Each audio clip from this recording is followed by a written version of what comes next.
Дорогие друзья, мы очень рады приветствовать вас на международной дискуссии в рамках сезона, посвященного недавно произошедшему историческому событию, которое изменило мир, потому что люди перестали молчать. Голос человечества разнесся по всему миру. 7 мая Международный форум «Глобальный кризис. Мы люди, мы хотим жить». Он транслировался на тысячах платформ и одновременно переводился на 100 языков мира. Почему это событие так важно? Потому что человечество уже находится в разгаре своей последней войны. Это действительно так, но многие из нас даже не осознают этого. Поэтому участники проекта «Созидательное общество» делают все возможное и невозможное, чтобы мобилизовать и сплотить людей, чтобы выжить.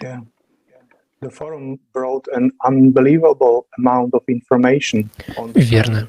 На форуме был представлен невероятный объем информации о текущей, очень острой ситуации на нашей планете и в нашем обществе. Мы услышали очевидцев климатических катастроф, которые не были спасены и не получили никакой помощи ни во время, ни после стихийных бедствий. Мы услышали ученых, которых дискредитируют коллаборационисты, которые зарабатывают на ложных теориях.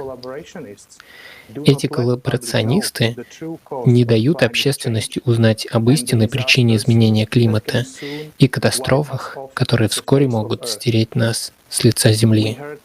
Мы слышали рассказы мирных жителей о жестокостях войны. Мы также видели свидетельства беженцев и жертв торговли людьми, чья жизнь ценится не так, как ваша. Когда слышишь все это, как ты считаешь, есть ли у такого общества будущее? Да, и сейчас мы действительно стоим на пороге апокалипсиса, который мы создали своими бездействием и невежеством. Все будет идти своим чередом, если мы не построим созидательное общество. Мы просто приговорим себя к смерти. Либо какой-то психопат нажмет на красную кнопку, либо климат уничтожит нас как паразитов. Но если у нас шанс изменить сам формат нашего общества, создать мир без войн, кризисов и гибели людей в климатических катастрофах, мы должны донести эту информацию до каждого, до наших близких и всех окружающих нас людей. Это должен узнать каждый. Это наша ответственность, потому что самое важное, что есть у каждого из нас, — это жизнь, ваша и всех людей на Земле.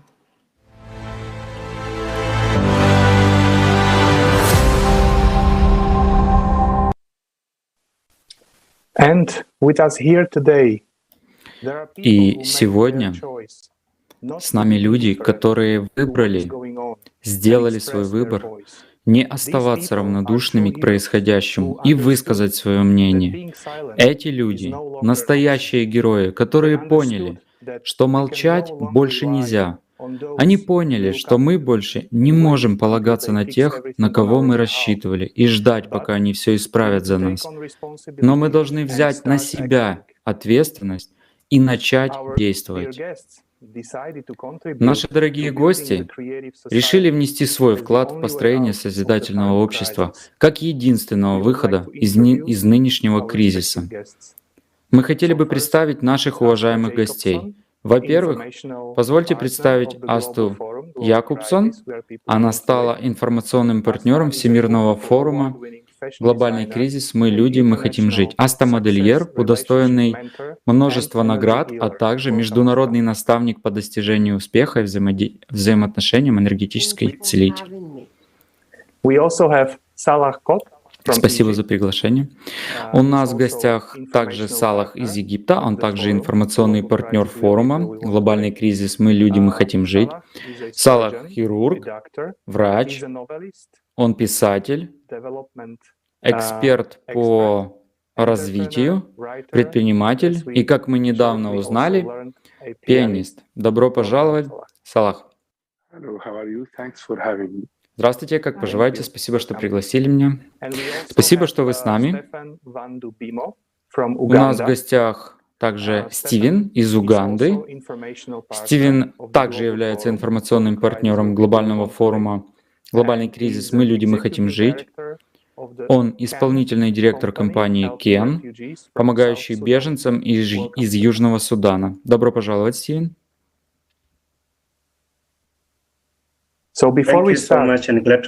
Да, спасибо. Спасибо Добро большое. пожаловать. Прежде чем мы начнем, хочу сказать, что давайте посмотрим фрагмент форума на самую злободневную тему о жестокости потребительского формата, о торговле органами и о простом решении, которое может спасти миллионы человеческих жизней.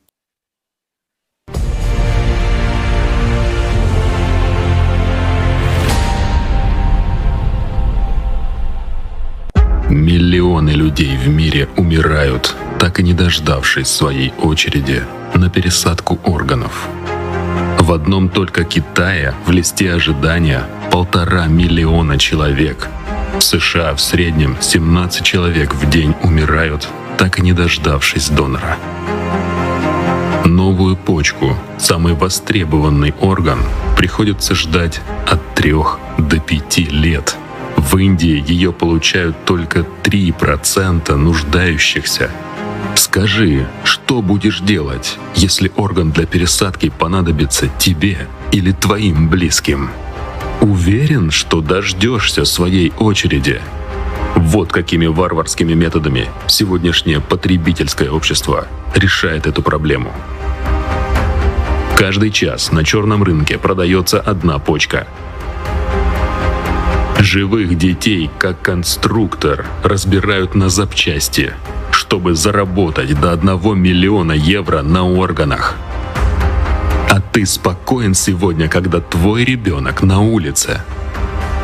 На человеческих фермах девочек-подростков заставляют вынашивать детей, чтобы продавать их. По всему миру существуют деревни почек, где каждый житель уже продал одну почку. Родители вынуждены продавать одних своих детей, чтобы прокормить других. Воровство органов может происходить даже во время операции, и человек не подозревает, что очнулся без здорового органа. Это при том, что уже сейчас есть эффективное решение, способное спасти жизнь этих людей. Сегодня стремительно развивается технология 3D-печати органов. Успешно пересаживаются мочевой пузырь, хрящевые ткани, печатаются роговица глаза, поджелудочная железа, кровеносные сосуды. В разработке почки, кожа, сердце, печень, легкие, желудок. 3D-биопринтер уже стал частью научного оборудования на МКС. То, что когда-то было сюжетом для научно-фантастического романа, теперь продвигает наши научные исследования. Тейлор Крауч, Arganova Holdings, Incorporated. 3D-биопринтинг спасает миллионы жизней благодаря современной трансплантации, снизит смертность от хронических и возрастных заболеваний, прекратятся испытания лекарств на людях, в том числе на детях. Навсегда исчезнет это чудовищное явление потребительского формата общества. Черный рынок человеческих органов и продажа людей на органы. Эти технологии в прямом смысле не только спасут, но и защитят жизни миллионов людей. Преимущество этой технологии. Напечатанные органы дешевле донорских. Печатаются из клеток самого пациента и не отторгаются иммунной системой. Напечатанный мочевой пузырь успешно пересажен более 20 лет назад. Но пришла ли эта технология в твою больницу? Доступно ли это каждому нуждающемуся в твоем городе? В потребительском формате общества всегда есть что-то важнее, чем наши жизни. В потребительском обществе не решить эту проблему, потому что трансплантация органов — это выгодный многомиллиардный бизнес. Бизнес, построенный на здоровье и жизни людей. В потребительском обществе гораздо выгоднее, чтобы ты страдал и умирал. Самое чудовищное, что мы согласились с этим. Сегодня каждому необходимо принять решение, в каком обществе он хочет жить. В каком обществе будут жить наши дети? В обществе, где вместо спасения твоей жизни ты будешь оставаться цифрой в листе ожидания приговоренных к смерти.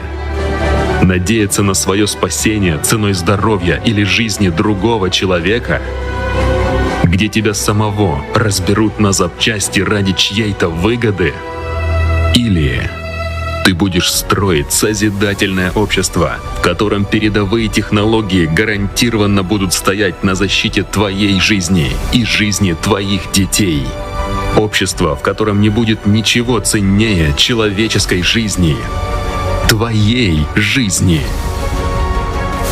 Выбор за тобой.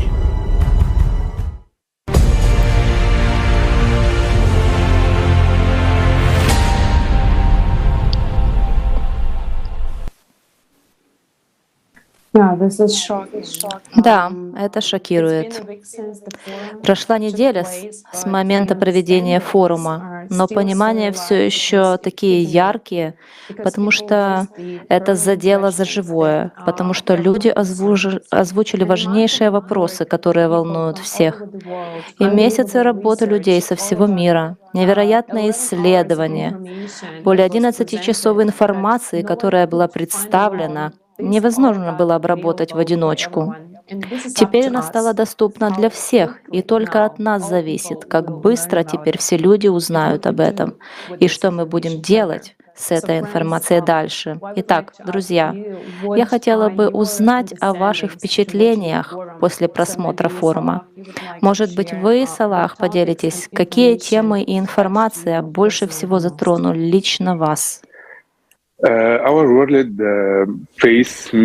Наш мир сталкивается со многими катастрофами, которых очень много. Как мы знаем, одна из самых больших ценностей — это человеческая жизнь, и нет ничего более ценного, чем наша жизнь. Поэтому мы должны информировать людей о пересадке органов, о том, как это важно для жизни других людей. Поэтому я бы назвал это борьбой за информирование. Мы должны сделать так, чтобы люди узнали об этом. Но как спасти другого человека? Как можно спасти общество? Поэтому это борьба за осведомленность. Мы должны донести до людей информацию об этом форуме, об этой Салах, конференции, большое о том, что спасибо. вы делаете. Мы знаем, что вам было бы легче говорить на вашем родном языке, так что если вы хотите рассказать больше на арабском языке, то пожалуйста, потому что наша команда готова перевести. Что ж, теперь мы поговорим об идее пересадки органов и о том, насколько это важно. Это способствует и помогает в реконструкции человечества. Нет ничего важнее идеи человеческой жизни. Нет ничего более ценного, чем жизнь человека или идея человеческой жизни. Поэтому необходимо воспитывать людей, давать им возможность понимать и идею трансплантации органов, и идею донорства органов. В списках ожидания тысячи людей по всему миру. Спасибо большое. Вы, как врач-хирург, считаете, что мы не должны жертвовать человеческими жизнями. Мы не должны прилагать столько усилий, чтобы всего лишь бороться с последствиями нашей жадности и потребительским форматом. Но мы действительно можем создать формат, при котором наука будет служить людям и улучшать нашу жизнь. К тому же это уже доступно. Но не все знают, что мы можем внедрить эти технологии только тогда, когда на первом месте будет удовлетворение потребностей тех, кто хочет жить и кто может сказать: «Друзья, мы люди, нам нужна эта технология, ведь нет ничего, что может быть выше человеческой жизни». Поэтому спасибо большое, Салах. Дорогой Стивен, не хотели бы вы поделиться своими впечатлениями о темах, которые были для вас самыми важными и больше всего вас затронули? Да, спасибо большое. за приглашение. Меня действительно так шокировало видео, которое только что мы видели. Мы все чаще слышим о донорстве органов по всему миру, и для меня удивительно, что существуют технологии, которые могут стать альтернативой этому, потому что если жизнь людей продается на рынке, в то время как существуют технологии, которые можно использовать вместо того, чтобы убивать людей и извлекать их органы, то я не знаю, почему мир не сделал ее доступной. Для большинства жителей Южного Судана, и я один из них, отсутствуют медицинские услуги, отсутствуют лекарства, и люди умирают от каких-то незначительных заболеваний, от которых они не должны были умирать. В медицинских центрах нет лекарств, в медицинских центрах нет врачей. Врачи остаются на месяцы, на 6 месяцев без зарплаты, и они все равно продолжают работать. К сожалению, во всем мире мы не видим справедливого распределения технологий, науки и опыта, которые могут спасти жизни многих людей, которые находятся под угрозой. И люди умирают от незначительных заболеваний. Поэтому это действительно призыв к тому, что если есть наука, которая может стать альтернативой донорству органов, то она должна быть доступна каждому, потому что все люди имеют право на жизнь. Для меня участие в проекте «Созидательное общество» — это то, за что я стою и выступаю, потому что мир, где человеческая жизнь ценится и где человеческая жизнь является приоритетом, это мир, в котором я хотел бы жить, и хотел бы такой мир для будущих поколений. Пришло время убрать страх, убрать препятствия, и чтобы люди встали, чтобы защитить и поддержать мир, где человеческая жизнь достойна и ценится. Поэтому я благодарен за это. И что касается конференции 7 мая,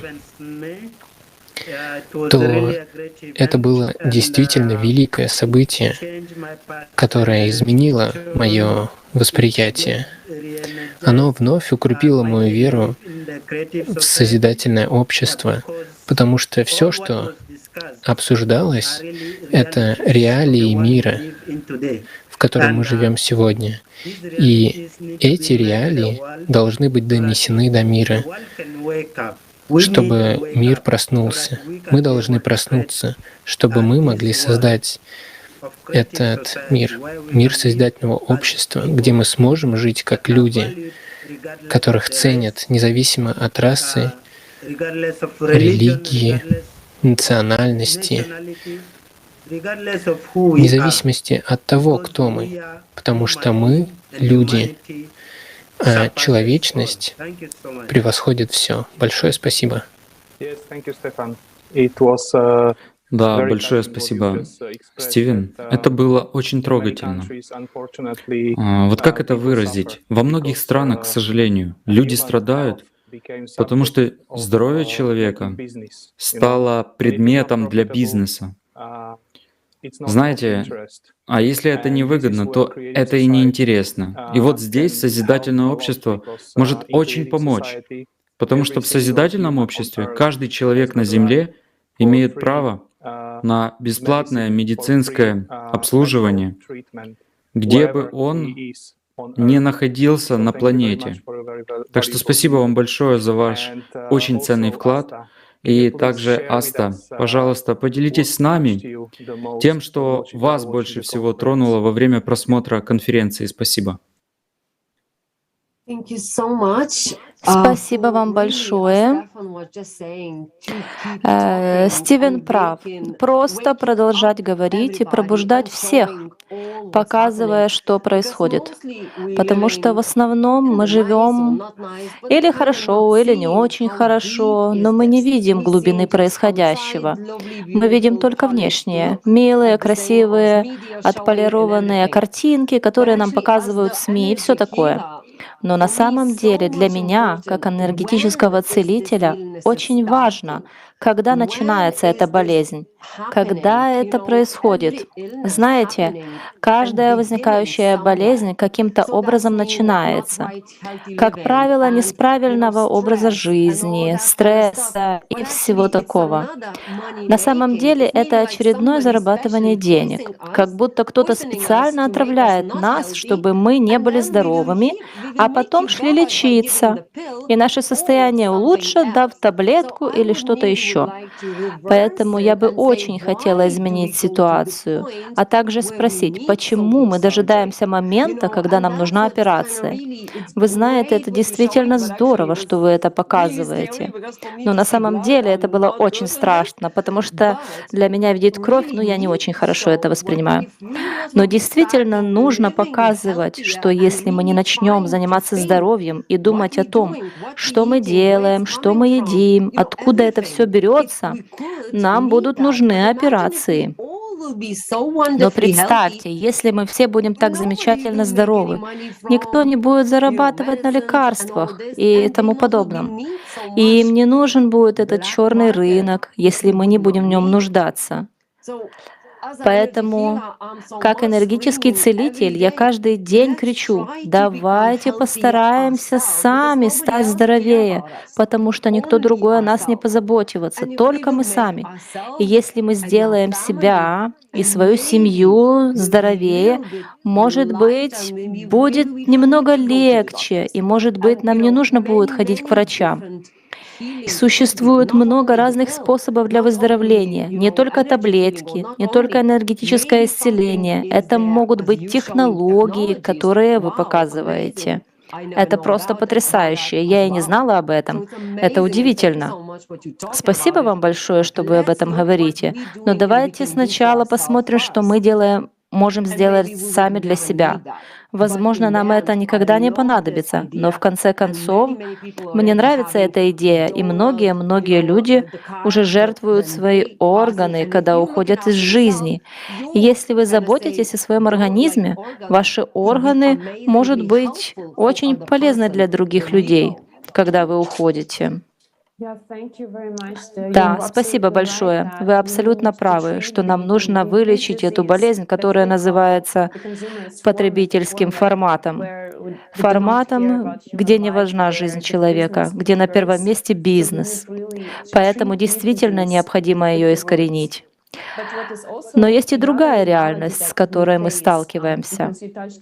Вы также затронули тему еды, питания, здорового образа жизни и так дальше. Как можно быть здоровым на больной планете? На форуме эта тема рассматривалась в контексте того, что у нас катастрофическая ситуация с экологией и с окружающей средой, что все отравлено. И просто удивительно, как нам еще удается выживать. Потому что, например, в последние месяцы мы слышим, как много внимания уделяется кризису поставок продовольствия, особенно в связи с нынешней ситуацией и войной в Украине. Поэтому существует много прогнозов и оценок того, как быстро голод и бедность будут расти в Европе, Африке, на Ближнем Востоке. Очень быстро, только из-за нарушения логистики и сокращения территорий, пригодных для проживания. Так что это только усугубит и без того ужасную ситуацию с голодом и нехваткой воды. Мы уже теряем миллионы жизней, ведь так? И мы знаем, что это приведет к еще большему числу потерь. Но почему никто не говорит о решениях? Почему никто не заинтересован просто решить эту проблему, а не бороться с последствиями? Знаете ли, всю жизнь. Поэтому давайте посмотрим еще один видеофрагмент с форума на эту тему.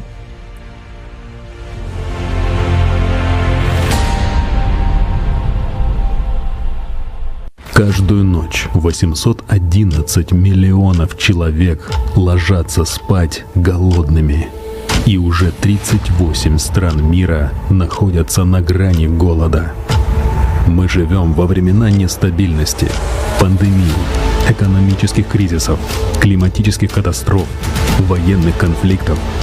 Они ставят на грань голода еще миллионы людей. А ты уверен, что среди них не окажешься ты? В потребительском формате общества от голода сегодня не застрахован никто. Но это же абсурд. Почему? Давай глянем на технологии, которые уже есть. Одна из них — это вертикальные фермы. Они имеют огромные преимущества перед традиционными, дают в 300 раз больше еды и до 30 урожаев в год. Используют на 95% меньше воды и на 80% меньше земли. Позволяют выращивать разные культуры круглый год, без использования пестицидов. Не зависят от погоды и места расположения и практически не требуют затрат на логистику. Урожай можно собирать даже в Антарктике. Аквапоника позволяет одновременно выращивать рыбу и овощи в одном замкнутом цикле. Отходы жизнедеятельности рыбы удобряют растения, ускоряя их рост на 40%. Экологично и может работать практически безотходно, не загрязняя водоемы. Не использует пестициды и в 10 раз меньше потребляет воды. На площади в 1000 квадратных метров можно собрать такой же урожай, как на 2 гектарах полей и 20 гектарах прудов. Может работать в тропиках или в засушливой пустыне и даже на крыше небоскреба. Человечество уже научилось печатать еду на 3D-принтере, выращивать из клеток мясо рыбы и курицы, и даже еда из воздуха. Это уже не фантастика. Финская компания строит завод для производства муки из воздуха и выиграла первый этап конкурса для обеспечения космических миссий на другие планеты. Мы показали всего лишь несколько технологий,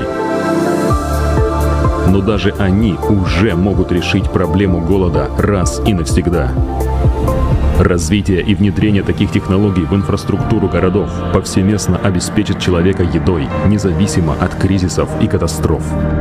Сделает процесс выращивания продуктов независимым от климата, погоды, места проживания, плодородности почвы или логистики.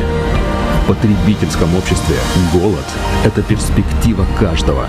В созидательном обществе ни один человек ни в одной стране мира не ляжет спать голодным. Мы сами, люди, будем совместно решать, какие открытия внедрять в первую очередь. А открытость и прозрачность информации в созидательном обществе позволит надежно контролировать исполнение наших решений. Мы очень хотим жить в созидательном обществе. А ты?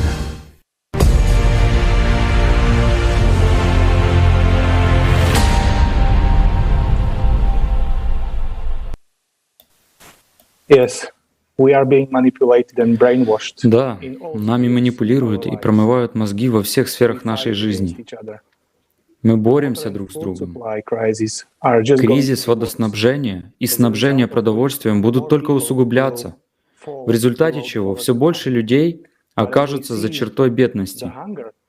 Но, как мы видим, голод и подобные проблемы оказываются лишь вопросом нашей воли, воли нас, людей. Ведь все можно решить за очень короткий промежуток времени. Кто-то говорит, что это невыгодно. Но в этот момент я хотел бы спросить, для кого это невыгодно? Это невыгодно для тех, кто умирает, не так ли? Для кого это невыгодно?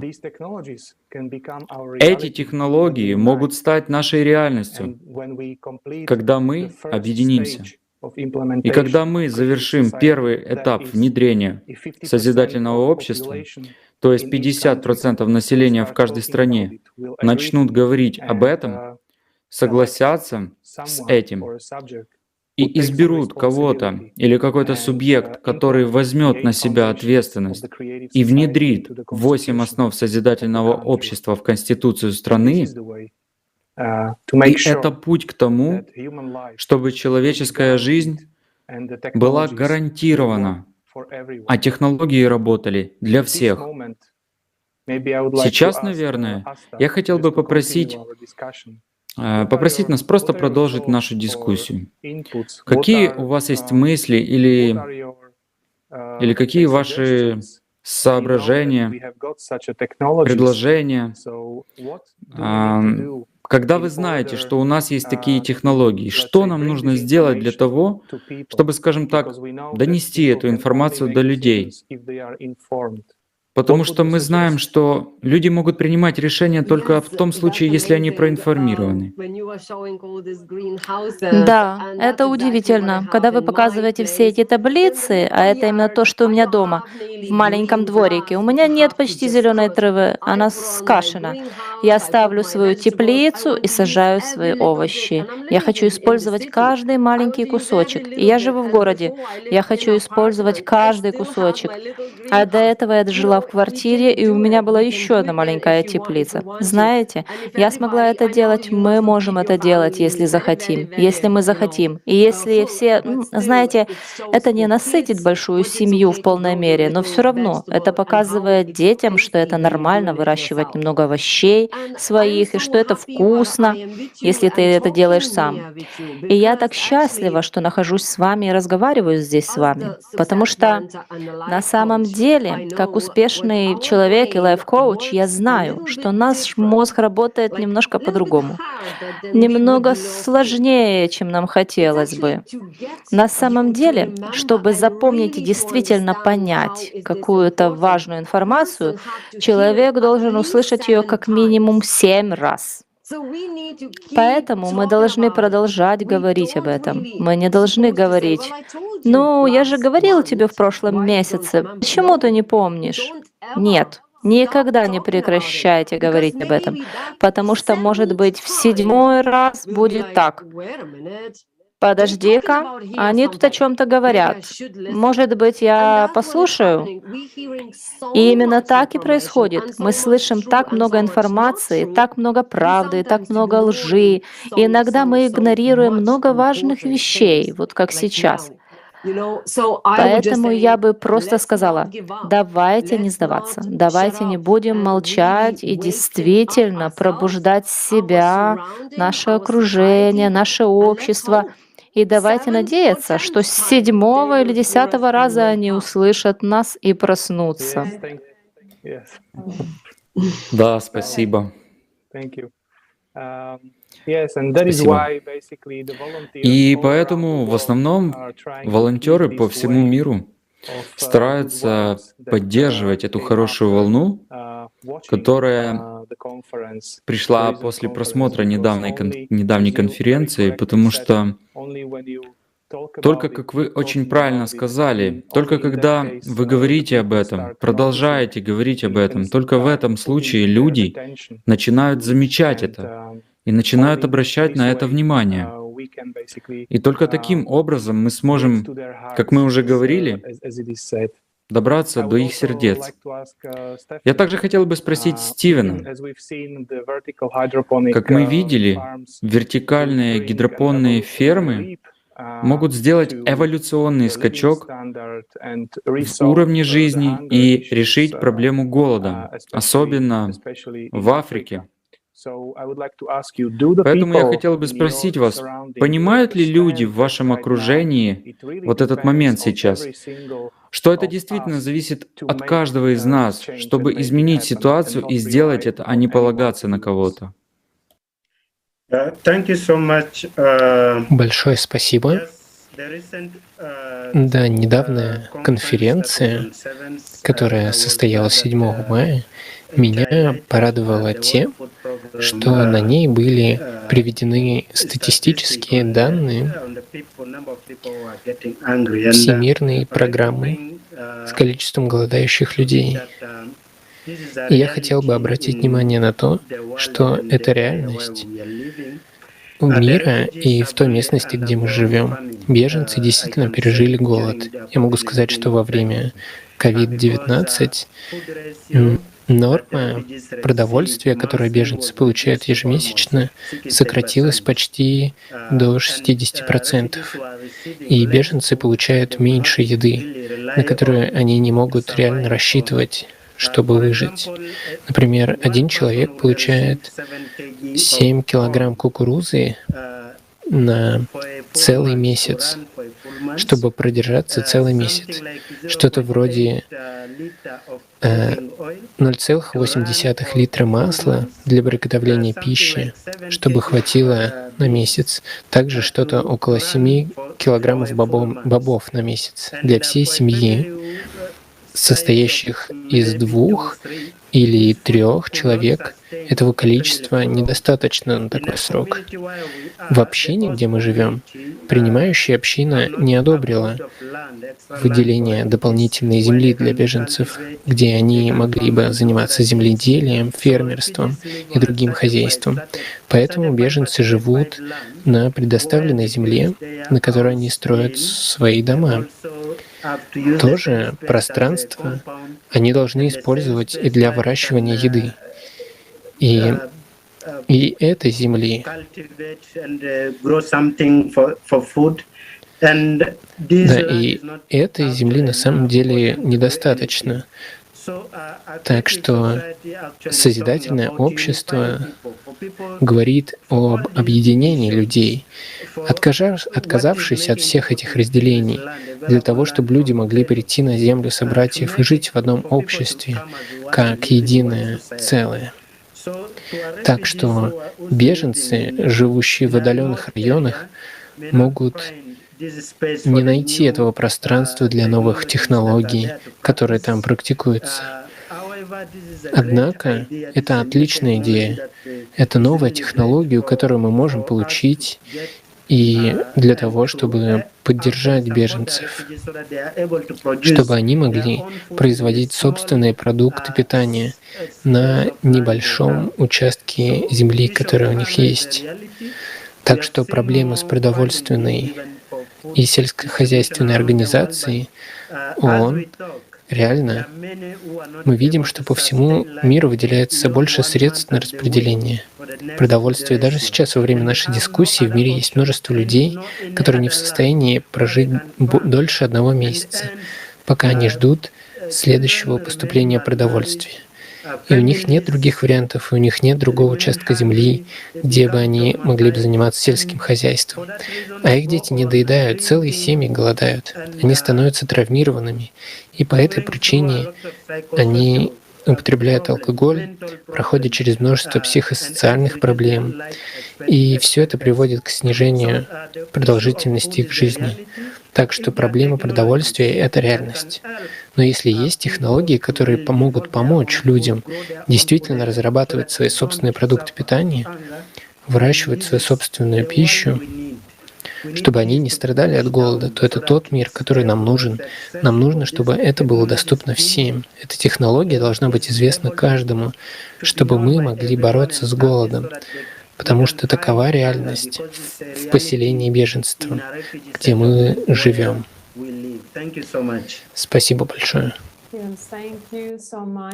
Спасибо большое, Стивен. Я хотела бы также воспользоваться этой возможностью, чтобы поблагодарить всех вас за то, что вы являетесь частью решения, потому что вы являетесь партнерами проекта «Созидательное общество», и вы уже внесли очень большой вклад в распространение этой информации. И действительно, участники проекта «Созидательное общество», которые уже в течение многих лет доносят эту информацию до каждого, сами еще вчера были в безопасном месте и жили стабильной жизнью, как они думали, как мы все думали. На следующий день они стали беженцами от войны или климатическими беженцами, или очевидцами климатических катастроф, или любой другой ситуации, например, экономического кризиса, к которому мы не готовы.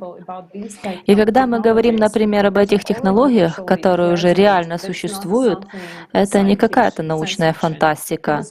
Это уже присутствует здесь, но доступно не всем.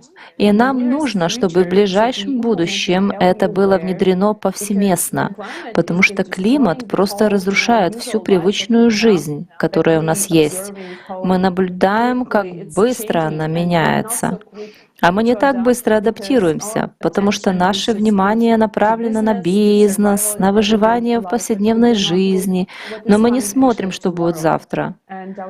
И я хотела бы также спросить, Салах, как вы смотрите на вопрос о кризисе поставок, а также на информирование людей? Потому что когда люди не знают, что есть решение, у них, по сути, нет выбора. When people do not know that there is the solution, they basically do not have the choice. So we Поэтому нам предлагают только говорить о том, что будет все хуже и хуже, и что будет ухудшение кризиса. Но как насчет решения проблемы? И какова роль людей в этом решении? Наша ответственность начинается с нас самих. Как сказала Аста, каждый может начать себя и сделать этот выбор. Он может обеспечить рост, обеспечить пищу, помочь нуждающимся, перерабатывать пищу и перерабатывать воду. Поэтому если мы будем ценить каждого человека, который способен осуществить этот процесс, тогда мы сможем просвещать людей через взаимодействие, а не только через СМИ или через соцсети. У некоторых людей нет доступа к социальным медиа. И, как я уже сказал, такие новости или такая информация не показываются по телевидению или в новостях. Поэтому основа заключается в том, что если мы видим, работая над собой, если мы практикуем этот подход или эти позитивные модели поведения в нашей жизни, это отразится и на других. Идея голода или голодомора. Люди сами уничтожают себя. Только человек сам уничтожает себя. Поэтому, если мы осознаем это, мы рационализируем потребление воды. Если мы рационализируем потребление еды и питья, если мы обеспечиваем едой и питьем нуждающихся, если мы делаем это даже в самых простых примерах или в самых простых повседневных привычках, продукты, которые мы едим, мы выбрасываем в мусор. Вместо этого мы можем отдать их нуждающимся. И главная идея заключается в том, чтобы повысить осведомленность о себе и с самого начала практиковать эти позитивные привычки и позитивные модели поведения на себе. Это действительно наша ответственность. И мы смогли предоставить эту информацию, потому что тысячи и тысячи людей, как вы и я, просто сделали выбор быть частью решения, потому что они поняли, что кризис, который мы имеем сегодня, количество угроз и трудностей, которые мы уже имеем, могут просто, вы знаете, уничтожить нас как цивилизацию в самые кратчайшие сроки. Когда мы смотрим на реальный ущерб от климатических катастроф, то изменение климата, который также неизвестен большинству людей, тогда мы понимаем, что мы хотим жить, и мы понимаем, что это наш выбор распространять эту информацию. Это был всего лишь небольшой фрагмент информации, представленный сегодня одном из кризисов, с которым мы, как люди, боремся. И вот когда мы перестанем воевать, перестанем поддерживать этот потребительский формат, где только 1% получает выгоду от 99% ресурсов, мы начнем больше информировать людей о выходе из худшего формата человеческого общества, и у нас будет достаточно средств, чтобы построить мир без кризиса. И этот инструмент улучшит нашу жизнь. Мы будем все для этого делать. На форуме было множество тому доказательств. Например, о такой технологии, как мультикомплекс «Восход», который просто делает невозможной любую коррупцию. Мы увидели ученых, которые способны заранее предсказать землетрясения, как, например, в Японии. И мы увидели технологии, которые могут строить дома, чтобы беженцам не приходилось спать в местах, непригодных для жизни. Мы также увидели технологии, которые могут помочь в спасении и поиске людей. Действительно огромное количество возможностей для нас, людей, но мы не слышим о них из новостей. И именно мы, каждый из нас, должен стать этим средством массовой информации. Итак, дорогие гости, я хотела бы спросить вас, что сказать людям, которые еще не смотрели форум? Нужно ли мне зарабатывать все эти деньги, чтобы просто еще покупать себе вещи? Или я могу подумать, где могу пригодиться эти деньги? Может, работает какая-то благотворительная организация, что могло бы помочь? Например, если я бы мог помогать детям, что если каждый месяц откладывать по 5 копеек на благотворительность, что выберет ребенок? Это большая проблема. То проблема голода, то проблема ожирения. Где же золотая середина? Почему мы всегда поступаем только так? Давайте снова подумаем, можем ли мы быть здоровыми, можем ли быть сильными, помогая другим. И как я уже сказала, давайте начнем с себя, с нашей семьи, займемся благотворительностью. И сейчас я вот сижу и думаю, какой благотворительный показ модели я могла бы организовать, чтобы собрать деньги для помощи вам. Вот уже мой мозг начинает работать. Минуту назад я об этом не думала. И это то, что происходит, когда вы смотрите все больше и больше программ, проектов, таких как этот. Присоединяйтесь к хорошей работе и чему-то подобному. Это заставляет ваш мозг работать. Что я могу сделать? На самом деле меня уже переполняют идеи. Это чудесно, потрясающе. И мы делаем все возможное. И спасибо вам за то, что вы являетесь примером того, как просто все можно сделать. Просто поделиться этой информацией на всех ресурсах, которые у вас есть. Это может быть сайт или социальные сети, или любой другой способ информирования людей. Потому что мы за мир, где вообще не нужна благотворительность, где у каждого достаточно еды, где у каждого есть все, и где у каждого есть возможность получить образование, где он или она могут узнать больше о своей профессии, о том, чем они хотят заниматься. Так, возможно, у нас будет больше ученых, которые разработают больше удивительных технологий, которые улучшат нашу жизнь. Так что, да, спасибо вам большое за то, что поделились своим пониманием. Asta really correctly said, first we need to help ourselves and then we can help others. Спасибо. Я хотел бы добавить к этому, как вы совершенно правильно сказали. Сначала мы должны помочь себе, а потом мы можем помочь другим. Я полностью согласен с этим. И в заключение хотел бы сказать о распространении информации о созидательном обществе. Для того, чтобы распространять эту информацию, сначала нам нужно самим познакомиться с ней. Нам нужно ее изучить. И лучший способ для нас изучить эту информацию и действительно получить более глубокое понимание — это непосредственное участие в проектах.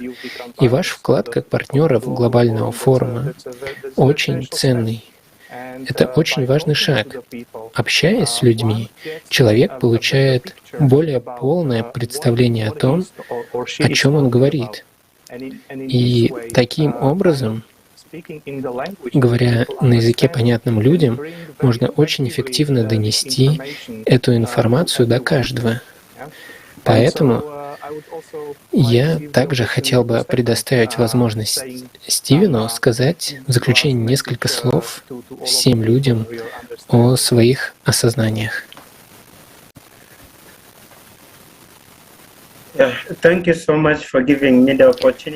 Большое спасибо за предоставленную мне возможность. Мы очень благодарны за эту инициативу созидательного общества. Когда я только присоединился, у меня были вопросы, но по мере того, как я ежедневно принимал участие в конференции, да, особенно в конференции, которая только что прошла, мы действительно развиваемся, и мы действительно убеждаемся, что это единственный способ для человечества создать лучший мир. Вот почему в наших социальных сетях мы делимся всеми сообщениями, всеми постами о созидательном обществе. И мы верим, конечно, как вы сказали, что нам нужно сначала понять, для того, чтобы мы смогли передать это другим людям. И мы будем продолжать учиться и смотреть, как мы можем поделиться с таким количеством молодых людей, которые находятся рядом. Ситуация в Украине действительно объединила нас и привела к тому факту и реальности, что человечеству необходимо объединиться и отбросить разделение, чтобы мы могли ценить жизнь, и люди могли жить без страха, без всего того, с чем мы сталкиваемся в жизни. И это тот момент, который объединяет нас всех, когда мы знаем, что сегодня это другие, а завтра это могу быть я. И пришло время поработать вместе, как людям, чтобы найти решение. Потому что если мы не найдем решение, мы столкнемся с этим сами. Когда беда придет к нашему дому, в этот момент уже ничего не сделаешь. Поэтому пришло время, чтобы мы объединились как человечество, чтобы мы могли распространить это послание, чтобы мы могли поднять и инициировать эти вопросы нашему правительству, чтобы созидательное общество эффективно набирало обороты и строилось нами же. Поэтому мы благодарны за то, что являемся частью этого процесса. И мы будем продолжать рассказывать, делиться информацией с другими людьми. Мы надеемся, что благодаря этому многие люди поверят и придут к тому, что и начнут разделять эти же ценности. Я хотел бы сказать, давайте уберем страх, как люди, потому что какие тут могут быть страхи? Это как нам встать и изменить мир, в котором мы сейчас находимся. Мы видим это как нечто большее. Давайте уберем страх. Давайте будем движимы не страхом, а действием. Давайте сделаем все возможное, чтобы изменить мир. И сделаем мир таким, каким мы хотим его видеть. Большое спасибо. Это было здорово. И ваше послание было таким сильным. И таким сильным оно было, потому что, очевидно, оно основано на вашем опыте. И это очень ценно. Я надеюсь, что наши зрители тоже оценят это послание, а также, что вы присоединились к нам. Спасибо. И так как мы выяснили на форуме, мы понимаем, что никто не застрахован от потребительского формата, и нам срочно нужно его менять. Мы видели действительно шокирующие кадры во время форума, и иногда люди просто думают, что мы пытаемся их напугать. Но это та реальность, в которой уже живут много людей на нашей планете. И они видят это и переживают это. Так что это не ужас сродни тому, что показывают в фильмах. Это реальность, с которой люди уже сталкиваются. И, Стивен, вы как беженец знаете, как это быть незащищенным, как это не иметь защиты в обществе, где правят деньги. И мы понимаем, что нельзя оставить всех все как есть. И наши участники проекта «Созидательное общество» в Украине, как и в других странах, которые находятся в центре горячего конфликта, они все равно сделали все, чтобы иметь возможность представить эту информацию. Они не сдались, они продолжали исследовать, брать интервью, монтировать видео, чтобы каждый мог получить доступ к этой информации. И если кто-то думает, что мой голос ничего не изменит, просто посмотрите, как много мы можем сделать вместе, потому что мы не одиноки. Мы в эфире прямо сейчас из разных стран. Это Германия, Ирландия, Уганда, и Египет, Словакия. И у нас есть техническая поддержка из многих других стран. И мы благодарны за то, что вы были с нами сегодня. У нас есть замечательные переводчики с арабского, которые обеспечивают возможность общаться на разных языках. И это то, что люди делают от всего сердца, потому что понимают, что у нас не будет будущего, если мы просто ничего не будем делать. Это не действие из-за страха, это действие, мотивированное тем, что у нас есть все шансы построить лучший мир. Итак, я понимаю, что Салах, может быть, есть информация от Салаха? Нет, Аста. Я просто хотела бы действительно обратить внимание на самый важный момент. Вот мы говорили о еде, но, как мы знаем, деньги, власть денег очень важны. О чем мы иногда забываем, это почему мы делаем деньги. Мы зарабатываем деньги, чтобы облегчить свою жизнь и служить другим. Поэтому мое самое большое убеждение — давайте вернемся к любви. Давайте любить друг друга. Давайте закроем глаза, потому что иногда мы смотрим на цвет кожи, на то, какая страна, то есть, судим по внешнему виду. Поэтому я хочу сказать, что прежде чем говорить с человеком, прежде чем судить его, может быть, стоит просто закрыть глаза и просто спросить сердцем и сказать: чем я могу тебе помочь, как я могу послужить тебе, могу ли я как-то облегчить твою жизнь и сделать ее немного светлее. Просто обнять или просто улыбнуться — это ничего не стоит. Я думаю, что если бы мы могли больше любить друг друга, или не думали о том, на чьей ты стороне, ты на этой стороне или на той, на какой? Ты мой друг или ты мой враг? Знаете, давайте не будем думать об этом, просто действительно подумаем и вернемся к любви.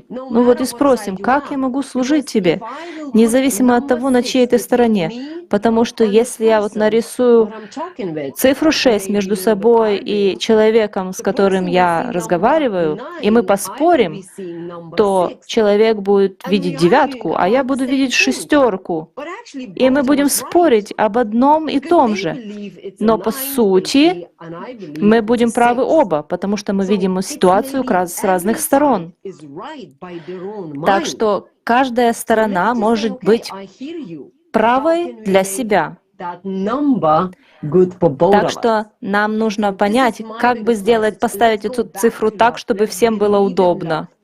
Так что это мое главное послание. Давайте вернемся к любви. Давайте верить в любовь. Давайте вернемся к глубине, к невинности, без политики, различиям в цвете кожи и во всем том, чего мы не знали, когда были детьми. Давайте вернемся в детство и будем любить друг друга так, как это делают дети. Вот то, что я хотела сказать. Спасибо. Да, что я могу сказать вкратце, так это то, что время бежит. И для всех, кто смотрит это впервые, добро пожаловать на борт. Нам нужно попасть на эту лодку. Время не на нашей стороне. Мы все должны попасть на борт, чтобы сделать этот мир реальностью. Все начинается с меня и с тебя. И мы можем привлечь всех на борт. Пожалуйста, присоединяйтесь к нам, чтобы мы могли построить этот прекрасный мир. Давайте не будем жить во сне, но воплотим его в жизнь, в которой мы живем сейчас. И это возможно, если вы можете присоединиться, если вы можете сообщить человеку рядом. Это возможно, если вы приложите усилия. и убедитесь, что мы все сели в эту лодку и сделали этот мир лучше для всех. Большое спасибо. Your words and into ear of everyone. Thank you, dear friends. Thank you. Да, ваши слова, да всем бы в уши. Спасибо, дорогие друзья. Спасибо за то, что вы здесь предлагаете такие решения, за то, что вы люди. Потому что этот форум — это инициатива «Созидательное общество». Это платформа от людей и для людей, для каждого из вас, кто понимает, насколько серьезна ситуация, кто понимает, что нас ждет в ближайшее время. Если вы знаете, то именно вы, дорогие телезрители, можете донести это послание до тех, кто рядом с вами. Никто, кроме нас самих, не сделает эту работу, и никакие оправдания не спасут вашу жизнь. Ни жизнь, ни комфорт, ни бытовые проблемы. Когда вы посмотрите форум «Глобальный кризис», мы люди, мы хотим жить, то вы увидите, что дело не в том, что если, а в том, что когда следующая катастрофа придет в ваш дом и унесет жизни ваших близких и так далее. И потребительский формат только ускорит это. Сейчас у нас есть масса причин умереть из-за войны, в следующей пандемии, в борьбе за ресурсы или любой другой вариант, который, скорее всего, случится с нами в ближайшие годы, если мы будем продолжать в том же духе. Но мы же люди, и мы хотим жить. Это действительно обращение ко всем. И мы устали быть пушечным мясом, цифрами или врагами друг другу. Очень жаль, что мы до сих пор терпим этот формат, который убивает нас, разделяет нас и заставляет ненавидеть друг друга. Мы проблема потребительского формата, и мы должны сказать об этом. Мы можем увидеть правду, это мы сами. Но мы можем и решить эту проблему, все изменить. И помните, что каждый день бездействия в потребительском формате означает лишь упущенные возможности, и вы разрушаете жизни людей. Да. Задействованы миллионы людей, чтобы донести до вас эту информацию, представленную на форуме. Теперь вам предстоит сделать так, чтобы эта информация дошла до 8 миллиардов человек на планете. Вам не нужно жертвовать своей жизнью. Единственное, что вам нужно сделать, это поделиться этой информацией с людьми, которых вы знаете, или просто со всеми, кого вы встречаете. В конце концов, всем выгодно быть единой цивилизацией. Да, мы никогда не были в такой опасной и ужасной ситуации. Но в то же время у нас достаточно ресурсов, технологических, научных достижений, чтобы не только найти выход из всех кризисов, в которых мы сейчас находимся, и пережить катаклизмы, но и превратить нашу планету в настоящий рай. Но сначала нам нужно сообщить всем и поделиться этим форумом, потому что никто не останется прежним после того, как он или она узнает эту информацию. Пожалуйста, поделитесь своими видеоотзывами о форуме со всеми и отправьте их на info@creativesociety.com. Мы также приглашаем вас принять участие в подобных международных дискуссиях и поделиться своими впечатлениями и мыслями после просмотра форума. Да, и у нас есть выбор. У нас есть выбор либо умереть и остаться разделенными эгоистами, либо научиться заботиться друг о друге, как все уважаемые спикеры, которые поделились с нами сегодня своими пониманиями и жизненно важными мыслями. Итак, если мы научимся жить в мире и взаимном уважении как единое человечество, мы сможем выжить. Только если объединимся, и тогда мы победим. Спасибо вам, дорогие друзья. Большое спасибо.